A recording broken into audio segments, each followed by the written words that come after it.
everyone. You're with Karine Rayson from the Crew Coach and your host on the Wellbeing Project. I am really excited to speak to Amanda today because we are speaking to each other through Zoom, but in the same city. So it's very rare for me to connect with someone in Perth. Welcome, Amanda. Amanda, I'm just going to give a little brief background on what you do. So Amanda is the founder of Sleep Spot. She's got a background in nursing and strategic risk, is it management? What did you...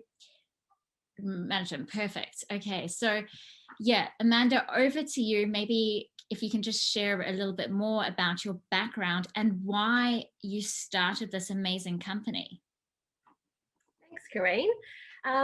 So my business is Sleep Spot. I do run a couple of other companies, but they're sort of in the wake of my new business and my new passion. Well, not my new passion, but where I'm putting my passion. So about 15 years ago, I was working in mining and construction in Western Australia. And as Karine said, I still do work in global strategic risk management. And one of my clients asked me to put together a fatigue management course. And when I was doing the research behind the course, I came across the science of sleep. And of course, with my nursing background, I just loved it. It just made so much sense to me. And at the time, I was working as an occupational health nurse on mine sites. And there was a real focus then on rosters, hours of work. And that focus was coming from the regulators, the mines department globally, as well as within Australia. But also the mining companies wanted to improve safety. So they were looking at fatigue. And I thought, well, yeah, that's a great move. Like, are we doing 12-hour shifts? Are we doing 14-hour shifts? Are we doing 2 weeks on, 1 week off?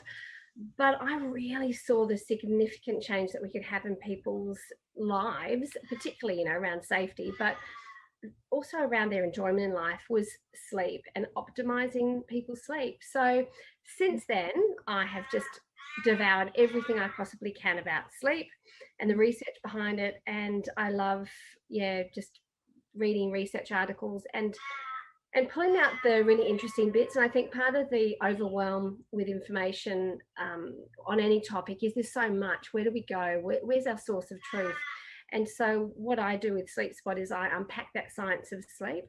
And over the last 15 years, I found myself looking back thinking I have been coaching people with their sleep for that long, sort of in the closet, because I haven't had a business around it, but I've been teaching people what I've been learning and really transforming their lives. And through that, I recognized that there was a message that I needed to spread more widely and share with other people.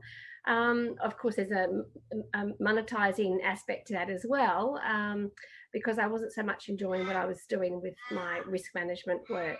I hope none of my clients are listening. So yeah, that's sort of where it started, and I'm just loving it. I'm really enjoying it's a journey, absolutely. I'm really enjoying it. I'm just loving the changes that I'm seeing in people's lives, and turning it into a legitimate business. There are people out there who really do need more sleep. Most of the people I work with are women.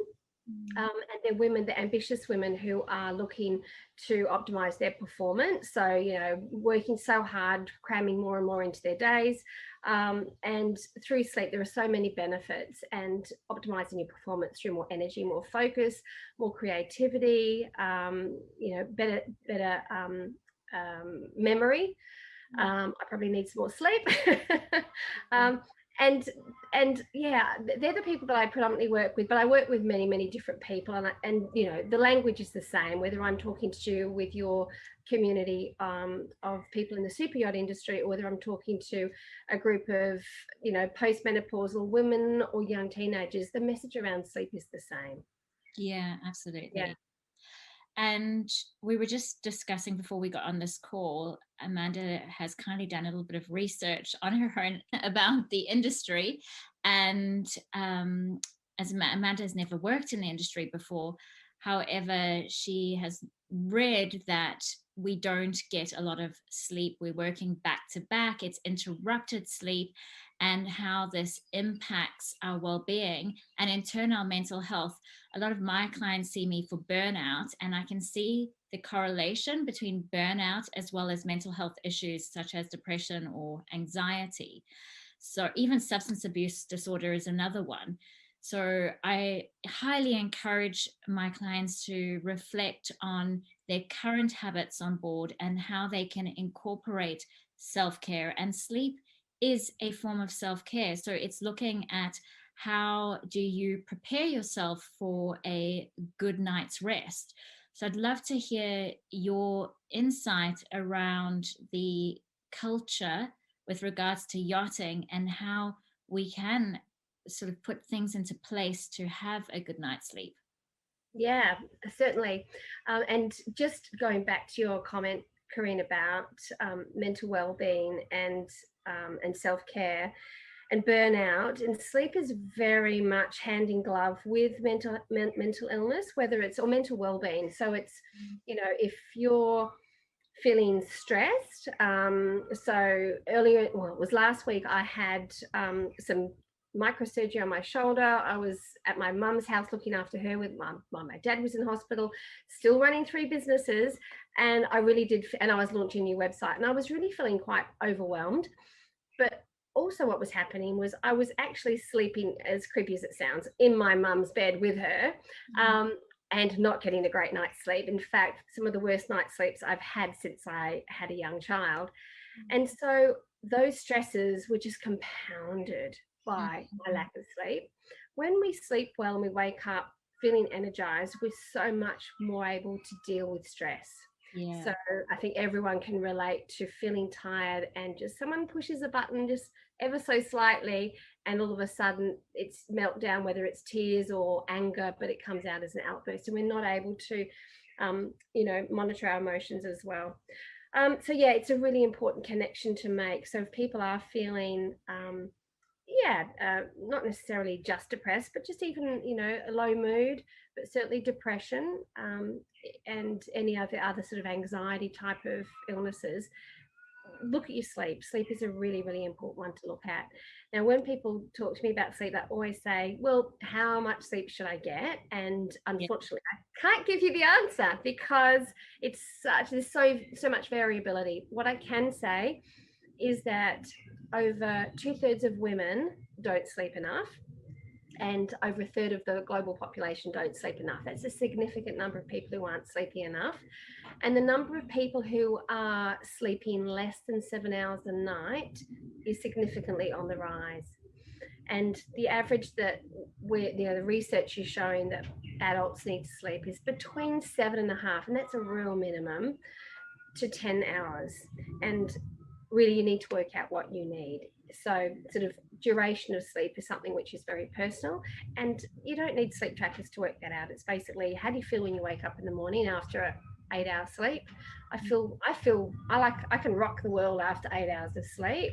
But if you think that you can get by on 7.5, and again, getting by, do you want to survive or do you want to thrive? So again, just adding an extra 30 minutes into your nighttime sleep window can be the difference between thriving and just surviving, getting by.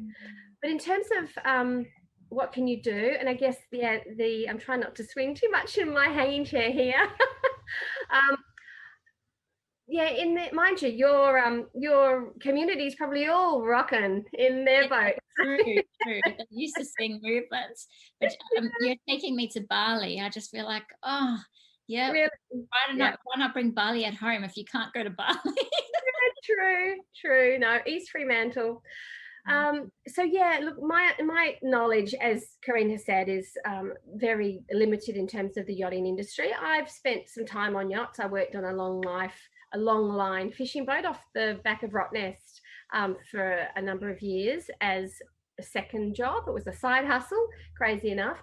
I have sailed around Croatia in a yacht, but I have not worked on a yacht. I did some research on the rock lobster boats in WA early in my nursing studies, but that's not really worked. But I get an insight into what's happening, and I think that it's this very disrupted sleep. You know, you sort of don't know what time you're going to fall asleep necessarily, what time you might be woken up. There's a lot going on, and there's a lot going on in the environment on a yacht, which is you can't change. Sorry, that's my phone going off. I should have turned it off. Can you hear that? Yeah. Okay. So yeah, there's, I think about, you know, two things. There's your environment and your behaviors when it comes to what you can do to sleep better. And on a yacht, I imagine that your environment is fixed to an extent. It's not like it's your home and you can change it.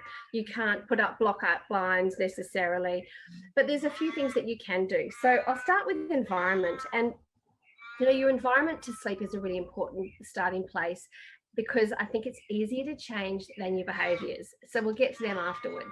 But in terms of environment, your room or your cabin needs to be a sleep sanctuary. And again, there's limitations to what you can achieve in the quarters on a super yacht. But make it as much of a little sleep sanctuary as possible, a cocoon, somewhere which you feel safe and it's a relaxing environment. And there are, of course, there's noise, there's light, which can all disrupt your sleep. And interestingly, you know, when you think about, oh, how many times do I wake up during the night? You think about, well, you know about the conscious awakening. So when something, I'm going to just turn that off. Sorry.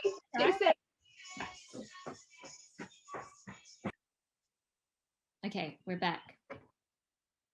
Okay, sorry about that. Turn my phone off. So I think we were talking about awakenings. So we're conscious of the nighttime awakenings where we actually come right out of deep sleep, REM sleep, and we're actually conscious. But there are so many disruptions during the night which actually don't bring us up out of sleep completely. So there's so many more disruptions that we're not aware of. So it's really important, if you think, oh, look, the noise isn't keeping me awake or the light's not disturbing me, just have a recheck of it. I sleep with a sleep mask if I can't block out light. And sometimes you've just got to get used to a few aids to get you to sleep. And I'm not talking about medications, because I'm very much about the natural approach to sleep therapy. Aids as in my back pocket, wherever I carry, well, not my pocket, but in my bathroom bag, I keep earplugs, a really good set of earplugs, and my sleep mask. I have a silk sleep mask, and I use that to block out the light, because light will interrupt your sleep.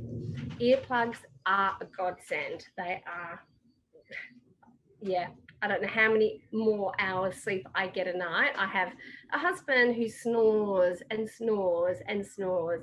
I have a dog that barks. I have a house that's right on the street and cars go past. So those earplugs, whilst it might take a few nights to get used to wearing them, they are essential. So, and you really need to know how to put earplugs in. I have got an upcoming Instagram story on how to use earplugs.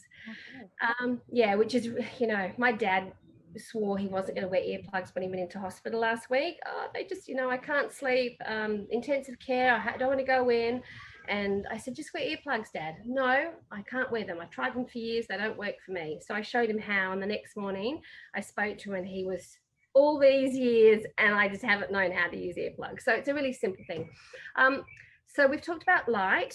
And if you can, I don't know whether you've probably got little windows. If you do, just put something up to block light, because I imagine that you're getting sleep when you can on a yacht. It's not necessarily nighttime. Is that right?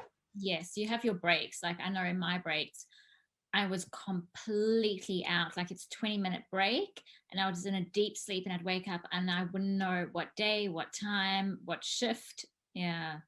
Yeah. Okay. Make sure we come back to that about length of sleep. So yeah, environment, what have we done? Yeah, noise, even vibration, but yeah, again, on a yacht, you're not going to really make a difference. And I imagine you're sharing cabins often, you're not on your own. So making sure that you've got a good cabin, you know, buddy. Yeah.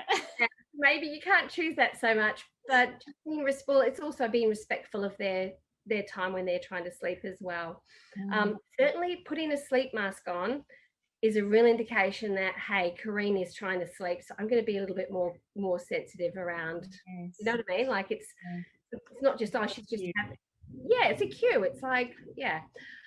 So behavioural, there's heaps more environmental factors, but they're the ones that I think are the most important. You can also try things like scents, like a bit of aromatherapy to get to sleep. Certainly lavender and orange blossom are things that I really like to work with, but it's a very personal thing, as is perfume. You know, what you like, I might not like. So get to know what works for you. Behavioural, these are key, okay?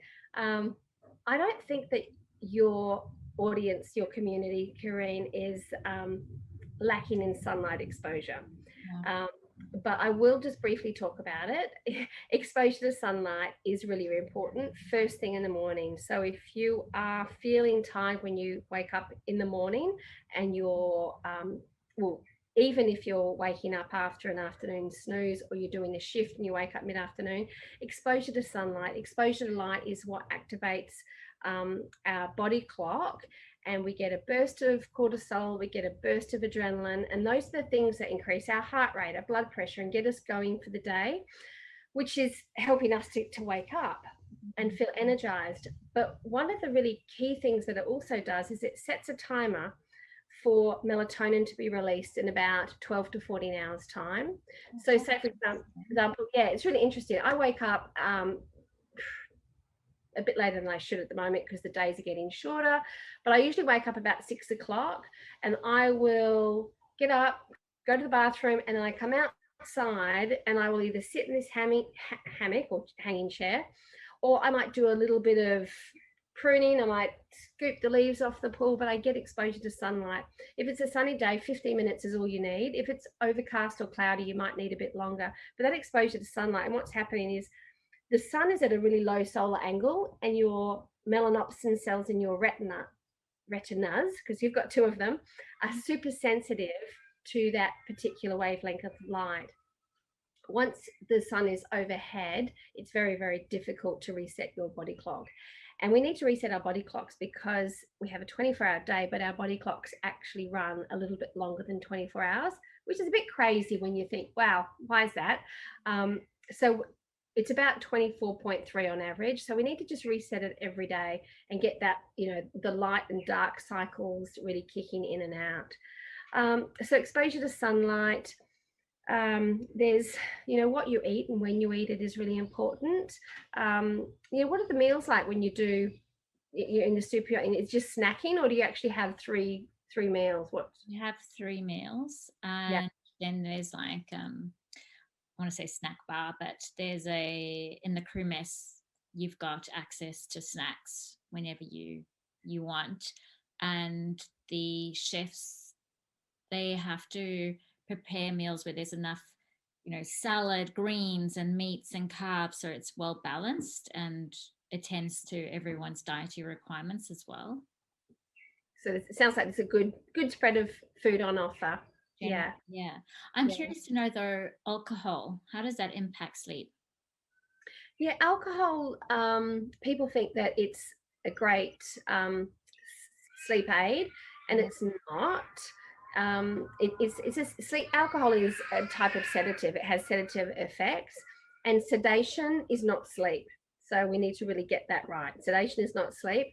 I love drinking red wine. I love it. It does help me fall asleep. Not that I have trouble, but some people think it helps you fall asleep, but it will not give you a solid sleep. So you will wake up and have more frequent awakenings during the night. And there's a number of reasons behind that. One is obviously it's a diuretic. So you're going to be peeing more. So you're going to be getting up more during the night. Crazy birds. Welcome to Australia. Yeah, exactly. But alcohol, it's not something to lean on to help you get to sleep. Alcohol is going to if you're having trouble sleeping, avoid the alcohol and you'll have a much better sleep. You'll sleep for longer and you'll have a more solid sleep. Alcohol limits our deep sleep, so you won't get into deep sleep as much, and deep sleep is our recovery sleep. What are some of the other things that I can talk about? Particularly around the diet, we're talking about food. And when we're tired, our brains start to our hunger hormones move in the wrong direction. We've got hunger hormones called ghrelin and leptin, and they both start heading in the wrong direction to where they should be. So we've got a hunger hormone, which is it's like an appetite. I'm full. It tells me whether I'm satiated or not.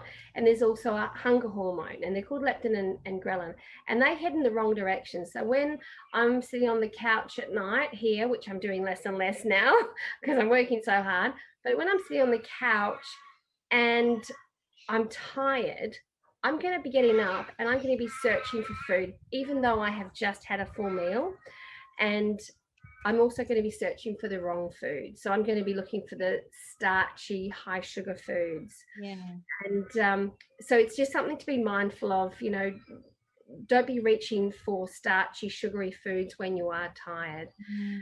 What I wanted to ask about, Karine, was just about the opportunity to catch up on sleep. And of course, there's no sleep bank. We can't sort of store sleep and then you call upon, debts that we've put in there and use them as credits later on. It's, you can maybe catch up on sleep within a 24-hour period, but we want the sleep. If you can get sleep, it needs to be in one solid block of whatever it is, 8 hours, 8.5 hours.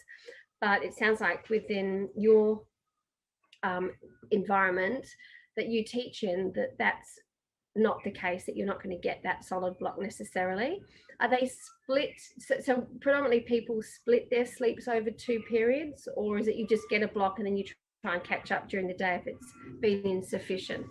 Yeah, it really depends who's developing the schedule, because I think each yacht is different, and I can only go through my experience, which was 10 years ago, so hard to remember. But I was sharing a cabin with the chef, and we would get calls from the kids at 4 a.m. for ice cream, and she would like scramble out of bed and in a flurry, and that consistent interrupt. And actually it brought back a memory. We were sitting in the crew mess in a conversation, and she fell asleep mid-conversation. She was that tired.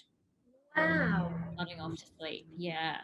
Wow. Just imagine, like I just spoke to a client this morning for counseling, and she hasn't had a day off in a year.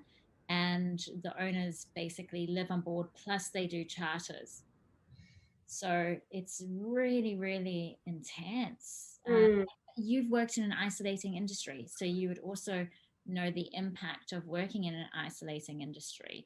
You become institutionalized. And yet the lack of sleep is very difficult to continue your work, especially living and working together in environments, and you're completely stretched physically, emotionally, psychologically.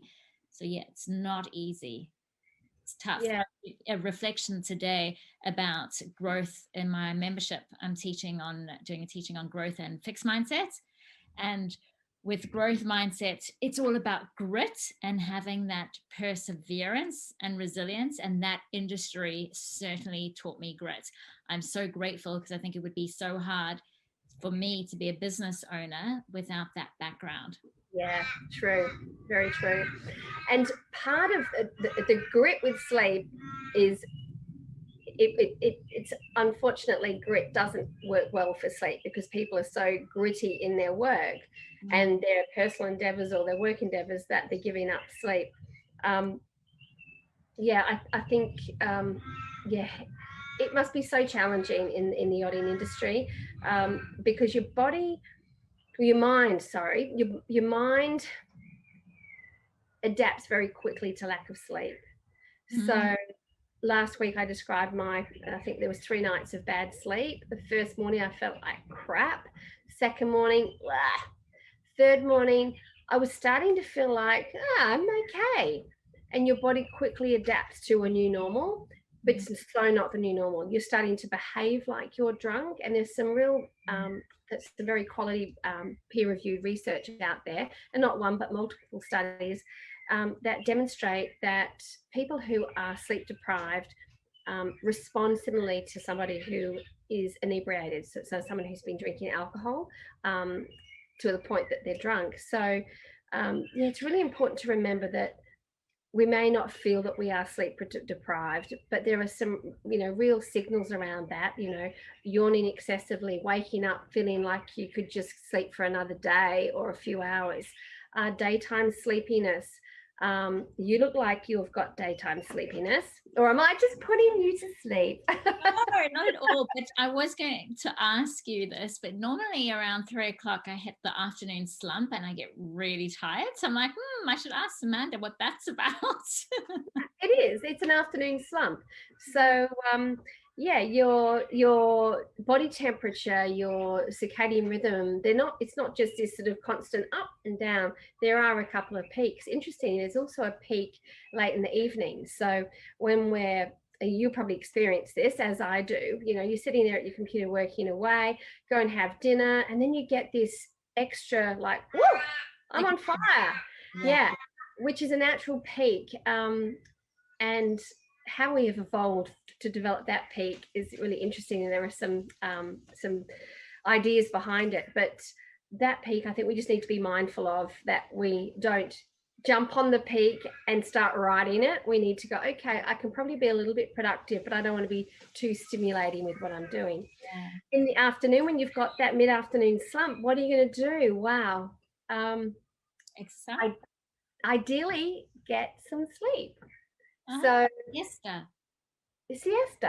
siestas would be, I think, the most valuable tool, apart from earplugs, for people in the yachting industry. Learning how to sleep in short bursts, I think, would be a really powerful tool. And maybe we can do some training on that together, Karine, about, how can you sleep in short bursts effectively. That is a good one. Yeah, because it's not some people can fall asleep easy. My husband, oh my gosh, he can put his head on that pillow and he's out for the me, afternoons, if I try and have a sleep, I will not fall asleep straight away. It'll take me maybe 10 minutes to get to sleep. Some people just can't do it even if they're really tired. So you can train yourself to fall asleep, I believe. But just on that afternoon siesta, there's some really nice tricks to get the maximum out of that afternoon siesta. If you've got 20-30 minutes, put your head on the pillow, put on a sleep mask or pull a pillow over your head, put some earplugs in. But before you do that, go and have a shot of coffee. Go and have a shot of coffee or caffeine. Yeah, not necessarily a sugary drink. So a shot of, like, a short black would be ideal, an espresso. Have a shot of coffee. And this sounds so like, what is she saying? Then go and lie down and have a sleep. And it's called a caffeine nap. And what's happening here are two things. When you are feeling tired during the day, you've got this chemical called adenosine, which is slowly increasing, and that is causing this sleep drive. So it's slowly rising during the day and it peaks overnight, but it's what helps you to go to bed. When you have a nap, the adenosine levels drop off because you're sleeping. But what also happens with the caffeine affects people differently, but on average, it will take about 20 to 30 minutes to kick in. So if you have a shot of coffee, go and lie down and have a 20-minute power nap. By the time you're waking up, your adenosine levels have dropped and the caffeine is also kicking in. So you get this, you say you wake up feeling really groggy from a sleep. I used to feel like I was some angry bear waking up from a deep, dark winter sleep when I had afternoon sleeps. One, I was sleeping for too long. 20 minutes is a short sleep. It gives me some more energy, drops off the adenosine, but I'm not going to be going into a deep sleep. And if you wake up from a deep sleep, that's when you're going to feel like, oh, really? Yeah. But the caffeine helps to kick in. And caffeine is a really interesting one. It's I won't go into the science, but that's another subject, how it works. But having an afternoon siesta is absolutely critical, or not even an afternoon one. If you can grab some sleep, learn to fall asleep, put a timer on and wake up in 20 minutes. If you're really feeling sleep deprived, just sleep when you can. If you need to sleep for two more hours, go and put your head on the pillow and go to sleep and sleep for 2 hours. When you wake up, grab some exercise, grab some fresh air, grab a coffee. Don't drink coffee after 3 o'clock in the afternoon, or any caffeinated beverage, sodas and all sorts. Again, people are have huge variability. For me, 3 o'clock, caffeine has a half-life on average about 6 hours. So if I have a coffee at 3 o'clock, 6 hours from that's going to be 9 o'clock at night. So at 9 o'clock at night, I'm still going to have half of that caffeine circulating in my system. And caffeine parks itself in the brain's receptors, where adenosine, that sleepy drug, wants to park. So adenosine goes and parks in those receptors normally, but caffeine blocks adenosine. It's like a car park, basically. It's a free car park, and the caffeine goes and parks itself in there, so adenosine can't go in there. So if you're having caffeine in your system too late in the evening when you're wanting to fall asleep, you're not going to be able to, because the adenosine is not allowed to go into that sleep receptor in your brain, and you're not going to feel tired and wanting to go to sleep. Yeah. So. Gosh, I didn't know that. That's an interesting fact. Now, you're talking about facts. In the beginning, you mentioned women. What was the stats about that? Was it 2/3 or something like that? Yeah, 2/3 of women are sleeping less than they need to. Okay. And in comparison to men, who performs better when it comes to sleep? Who's better in bed? Is that what you're asking? No, not performance in bed really, but like, yeah, who gets better quality sleep, or who's able? Men. And why do you think that is? I have read a bit about this. My personal thoughts are that women are we worry more. Yeah. You know, we're more concerned about ourselves, others' life. We worry more. I believe that women are trying to do too much right now. You know, we're trying to be a breadwinner. We're trying to also look amazing. That takes time and effort. We're also trying to better ourselves. We're doing lots of research and studying and reading. And then there's also the hormone side of things. You know, men don't necessarily have an easy street with hormones. I've got a 13-year-old, and oh my God. Actually, I'm on the end of that. He's probably quite happy. But hormones, you know, women going through even pregnancy, the hormones there can really disrupt sleep, but particularly around the perimenopausal stage and menopause. And some women are experiencing perimenopause in their early to mid-30s. So this can really upset your sleep. Yeah, hugely.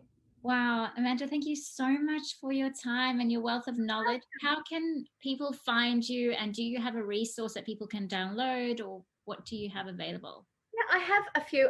Instagram is probably the best place to find me. Sleep spot underscore. Okay. I also have a business Facebook page, but I have a free Facebook community. So you're welcome to jump in there. And there are a few resources which I've just uploaded on my new website. So there's actually some that will be quite helpful for your community. One is Get the Fuck to Sleep. And that is about, you know, probably people in the yachting industry, they know they need to go to sleep, but they're on social media, on their phones, just catching up on their news feed, or wanting to read a book or watch something on Netflix.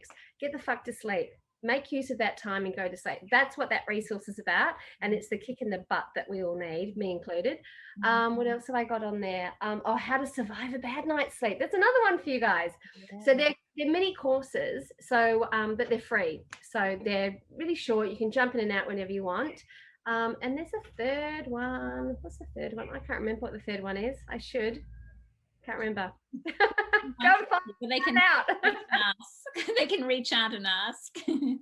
Brilliant. Just go to the website and have a look. Yeah, you'll see them there. There's 3 free resources, but lots packed with information. So go and help yourselves. But been lovely chatting. And if anyone has got questions, more than happy to DM me in Instagram. I'm happy to answer anyone's questions. Yeah. Thank you so much. And I look forward to having you in the membership as well, because I think what you mentioned about getting those short bursts of sleep, quality sleep, would be such a helpful tip to learn. Yeah.